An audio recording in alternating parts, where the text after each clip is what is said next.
Ассалаумағалейкум жерлестер. Мен Медеуов Киікбай Әбілбайұлы, Маңғыстау облысының тұрғынымын, Ақтау қаласында тұрамын.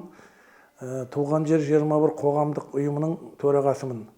Соңғы кезде өздеріңізге мәлім, әлеуметтік желі бетінен естіп те оқып қарап жатқан боларсыздар.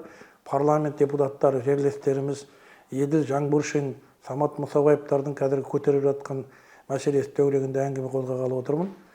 Себебі бұл күндері біз ұрпақтың тәрбиесі, саналы ұрпақ тәрбиелеуіміз керек. Алдағы бізді күтіп тұрған әртүрлі қозғалыс өзгерістерден бізге әсері тиетін, кері әсері тиетін нәрселердің бәрінен қорғану бағытында көптен бері осы еңбектеніп келе жатырмыз. Қолымыздан келгенше талпынып болып жатқан жерлері бар, болмай жатқан жерлері бар. Бірақ осы соңғы мәселе ойын орындарын ашу, казино деп аталатын Маңғыстаудан, сол бізге қатты әсер етіп жатыр. Себебі біз Маңғыстау халқы ежелден әулиелерін құрметтеген, ата салтын сақтаған, бір қуыста жатқан елміз, ерекше. Қазақтың негізгі өнері, әдет, ғұрпы, дәстүрі көбіне осы Маңғыстау түбегінде сақталған.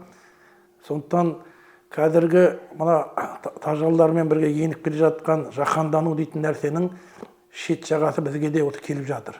Енді біз қанша дегенменен мына мұнай газ өндіретін өңір болғаннан кейін мұнай газ дәуірі аяқталып келеді, оны біз мойындаймыз. Бірақ сол қазіргі 800, ертең бір 10-15 жылда 1 миллионға толатын халықтың алдағы уақытта осы туризмді ұйымдастырып, осы уақытта дамуын қамтамасыз етем деген тақырыптың төңірегінде осындай желеумен әртүрлі ойын сауық отаулары, оның ішінде де біздің менталитетімізге, қазақи біздің әдет ғұрып салт санамызға жат нәрселердің енуі бізді қатты алаңдатып отыр. Себебі бұның арғы жағында біздің қазақтың жаратылысына, қазақтың тәрбиесіне, болашақ ұрпақтың өсіп жетілуіне, елдікті сақтауымызға мүлдем кереғар нәрселер енетіні анық.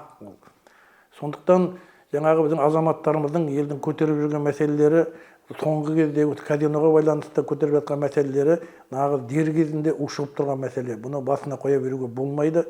Себебі ертең кеш болады, жаңағы бармағымызды тістеп қалатынымыз анық.